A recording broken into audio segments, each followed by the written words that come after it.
क्या आवाम के मसले का हल सिर्फ इनामी स्कीमों में छुपा है? क्या चंद रुपए देकर हम शहरियों को माहौल दोस्त बना सकते हैं? वज़ीर आला पंजाब मरियम नवाज़ क्या स्कीम शुरू करने वाली हैं? ये जानने से पहले आइए आपको थोड़ा पीछे लेकर चलते हैं। मैं हूँ रोहा भट्ट, आप देख रहे हैं अनफोल्ड पाकिस्तान। नाजरीन, कुछ अरसे पहले की बात है जब मुत्तहिदा हिंदुस्तान यानी कि बड़े सगीर में बरतानवी हुकूमत का राज था। दिल्ली में कोबरा सांप बहुत ज़्यादा पाए जाते थे जिनसे अंग्रेज़ बहुत खौफ खाते थे। अंग्रेज़ों ने ऐलान किया कि जो शख्स कोबरा सांप को मार कर लाएगा इसे इनाम दिया जाएगा। अब जिसे भी कोबरा सांप मिलता वो इनाम के लालच में इसे मारकर मुतल्लिका सरकारी दफ्तर ले जाता और इनाम पाता। अब लोगों में लालच इतनी ज़्यादा बढ़ गई थी कि दिल्ली के अलावा दूर दराज मकामात से भी लोग जिंदा सांप पकड़ते और ले आते ताकि इनाम मिल सके। नाजरीन, लोगों ने घरों में सांप पालना शुरू कर दिया। जब बड़े हो जाते तो मारकर सरकार के पास ले जाते और इनाम वसूल करते। ये बात किसी तरह हुकूमत के पास भी जा पहुंची और इसने इनाम देना बंद कर दिया, जिस पर मकामी बाशिंदों ने अपने पालतू सांप दिल्ली के करीब में छोड़ दिए, जिससे दिल्ली में कोबरा सांपों की तादाद पहले से भी ज़्यादा हो गई थी। डेली पाकिस्तान की रिपोर्ट के मुताबिक नई दिल्ली में जब कोई काम उल्टा गले पड़ जाए तो इसके लिए अंग्रेज़ी में एक इस्तिलाह यानी कि कोबरा इफेक्ट इस्तेमाल की जाती है। अब दिलचस्प बात यह है कि इस तरह की मुहिम अब भी चलाई जाती है। चलिए आपको और थोड़ा आगे लेकर चलते हैं। सूबा खैबर पख्तूनख्वा के हवाले से अगर बात की जाए तो 2016 की DW की रिपोर्ट के मुताबिक जहां की ज़िले इंतज़ामिया ने शहर में चूहों के काटने के बढ़ते हुए वाक़यात और मुसलसल अवामी शिकायत के बाद शहर में चूहों के खिलाफ मुहिम शुरू कर दी थी। ये बात 2016 की है। खैबर पख्तूनख्वा हुकूमत ने सूबाई दारुल हुकूमत और गिरदोनवाह में चूहों की भरमार और बच्चों को काटे जाने की खबरों के बाद चूहों को मारने पर इनामी स्कीम का ऐलान किया था, जो चंद दिन तक चलती रही और 25 से 300 रुपये फ़ी चूहा इनाम दिया जाता रहा। लेकिन फंड्स की किल्लत और सोशल मीडिया पर शदीद तनकीद के बाद चूहा मार इनामी स्कीम ख़त्म करने का ऐलान कर दिया गया। अब आपको लेकर चलते हैं 2025 में आने वाली नई स्कीम की तरफ, जो कि वज़ीर आला पंजाब मरियम नवाज़ की जानिब से पंजाब में शुरू की जा रही है। इस मुहिम का फ़ायदा आखिर क्या है? ये मुहिम क्यों शुरू की जा रही है और क्या ये एक मुस्तकिल हल है? आइए जानने की कोशिश करते हैं। नाजरीन, पाकिस्तान को मौसमियाती तब्दीली यानी कि क्लाइमेट चेंज से शदीद ख़तरात लाहक हैं। इसीलिए हुकूमत मुख्तलिफ इक़दामात कर रही है ताकि माहौल को बेहतर बनाया जा सके। इन्हीं इक़दामात में से एक पंजाब हुकूमत का ग्रीन क्रेडिट प्रोग्राम है।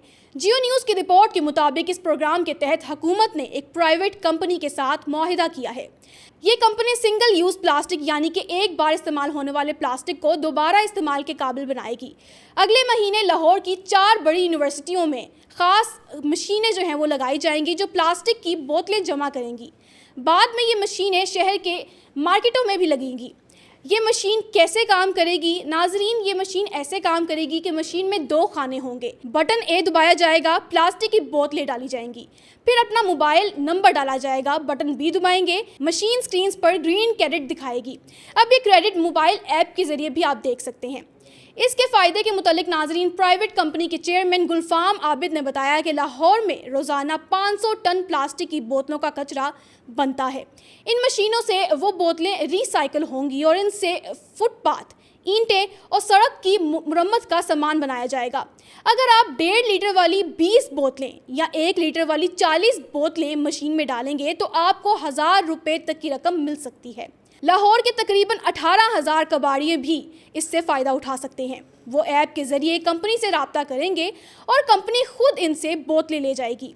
अब याद करें और ज़रा पीछे चलें कि किस तरह हमने दिल्ली और खैबर पख्तूनख्वा के मुतालिक आपको बताया था और मिसालें भी दी थी। तो क्या वज़ीर आला पंजाब की तरफ से लॉन्च होने वाली ये मुहिम भी क्या फ़ायदेमंद होगी या पहले की तरह ये स्कीम भी कोबरा इफेक्ट की नज़र हो जाएगी? इस बात में कोई शक नहीं है कि ये स्कीम बहुत अच्छी है, लेकिन क्या ये बदलते हुए माहौल पर मस्बत असरात डालेगी या पंजाब का हाल भी दिल्ली जैसा हो जाएगा, जहां चंद पैसों के लालच में लोग सांप जैसी खतरनाक चीज़ जो है वो पालना शुरू कर देंगे? पंजाब गवर्नमेंट की वेबसाइट के मुताबिक नाजरीन, इससे पहले भी 2024 में मरियम नवाज़ की जानिब से प्लास्टिक बैग के खिलाफ मुहिम चलाई गई थी, जिसका स्लोगन था से नो टू प्लास्टिक बैग।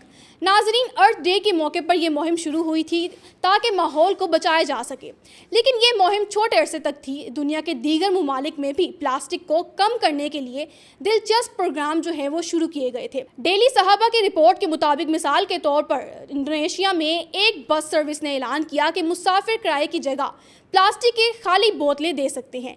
इसके अलावा यूरोप के कई ममालिक में प्लास्टिक रिसाइकलिंग मशीनें शॉपिंग मॉल्स और स्टोर्स के बाहर नस्ब की गई हैं, जिनसे क्रेडिट पॉइंट्स हासिल किए जा सकते हैं। नाजरीन, इन कामयाब मॉडल से सीखकर पाकिस्तान में भी बेहतर नताइज जो हैं वो हासिल हो सकते हैं। लेकिन बात यह है कि अगर प्लास्टिक को माहौल में दाखिल होने से बचाना है तो प्लास्टिक की प्रोडक्शन ही बंद करनी होगी। नाजरीन, हर साल नई स्कीम्स लाना एक मुस्तकिल हल नहीं है, ज़रूरत एक अच्छी इम्प्लीमेंटेशन की है। इससे पहले पंजाब जैसे सूबे को बड़ा इफेक्ट जो है वो अपनी लपेट में ले एक मुस्तकिल हल तलाश करने की ज़रूरत है। अब इस स्कीम से क्या आवाम को फ़ायदा होता है, क्या नुकसान होता है और क्या ये माहौल के लिए फ़ायदेमंद होगी, इसका जवाब हासिल करने के लिए हमारी अगली वीडियो का इंतज़ार ज़रूर कीजिएगा अनफोल्ड पाकिस्तान के साथ। फ़िलहाल के लिए हमें दीजिए इजाज़त। अपना बहुत सारा ख्याल रखिएगा। अल्लाह हाफ़िज़।